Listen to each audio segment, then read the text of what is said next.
三木10時30分、夜桜10時40分、久保川10時55分、とっさま11時14分、佐伯の11時25分、終点の中丸は11時32分の到着です。本列車本日4両編成で運転をしております。指定席をご利用の皆様、前側のみの1号車、2号車にお越しください。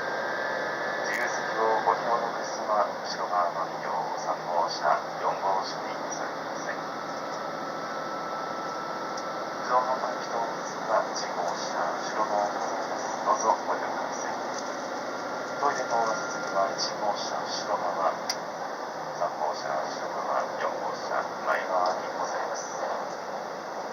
車内は全車禁煙となっております。車内でのおタバコはご遠慮ください。なお、車内での携帯電話の通話は、お客様のご迷惑な場合がございますので、あらかじめ電源を切っていただくか、マナーモード等に切り替えていただき、通話の際は、電気でお願いいたします。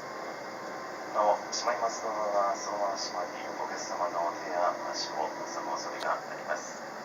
お降りの際はお早めにご準備いただき、出入り口までお待ちください。列車、川村電車内に入れる場にございます。走行中、ご利用の際は、お足元にご注意ください。